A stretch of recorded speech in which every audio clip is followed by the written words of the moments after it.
தனிப்பட்ட நபர் வந்து கடன் பிரச்சனையான வந்து இருப்பான்.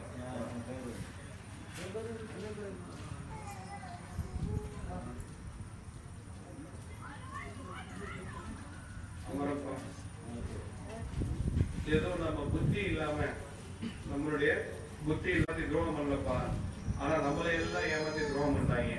புரியுதா? அப்படின்னா முதுகுல 1000 கத்திகள் இருக்கப்பா உனக்கு. அவ்வளவு துரோகங்கள். எது நம்பிக்கை இல்லை, யாரும் கொடுத்த வாக்க உங்ககிட்ட நீ காப்பாற்றணும், உங்ககிட்ட யாரும் அது மாதிரி நடந்துக்கல. அதனால நம்ம இன்னைக்கு பொருளாதார நெருக்கடியில் வந்துடுறோம்ப்பா. இப்பேற்பட்ட சூழ்நிலை இதுல இருந்து மீண்டு வர முடியுமான்னு நீ எவ்வளவோ முயற்சி செய்து பார்த்துட்டேன். எதுவும் உன் கண்ணுக்கு தென்படலை. எவ்வளவு போராடுற, எவ்வளவு முயற்சி பண்ற, ஆனா பணம் வந்த பாடில்லை.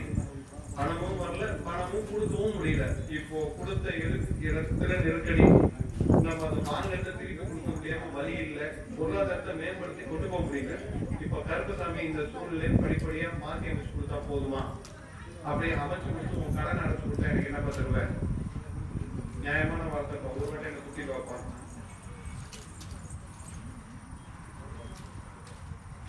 என்ன செய்யலாம்? நீ இது இருக்க மாதிரி என்ன கூட குழப்பம் பண்றது மாற்றி அமைச்சு சரி. அவனுக்கு வெற்றி குடிப்பியா?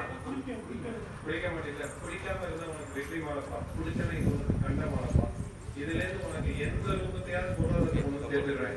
எந்த ரூபத்தையும் உன் கடனை எடுத்து கொடுத்து ஒரு 3 மாசத்துக்குள்ள தை மாசத்துக்குள்ள உனக்கு எல்லா கடனையும் எடுத்து கொடுத்து வலியுறுத்தி கொடுத்துட்டா போதும்ல. அப்படி பண்ணி கொடுத்துறேன். ஏதோ என் பேருக்கு பரப்புப்பான். ஒரு நாள் முடிஞ்சது ஆலயத்துக்கு செய்யப்பான். அது ஒரு இப்ப அரிசியா இருந்தாலும் சரி, இவ்வளோ ஒரு மட்டும் நிமிடா இருந்தாலும் சரி, மக்களுக்கு பயன்படட்டும். உன் வாழ்க்கை இதுவரைக்கும் அர்த்தம் இல்லாமல் இருந்தது. இன்றிலிருந்து அர்த்தம் இதான ஒரு விஷயமா தேனிக்காக குறைக்காக கஷ்டத்தை தீட்டு தந்துட்டானப்பா. இதை வச்சு செயல்படுத்திக்கோ. வாழ்க்கை நம்மளோட பாதையை அமைச்சுக்கோப்பா. சென்றுவா வென்றுவா. வெற்றி உனக்கு.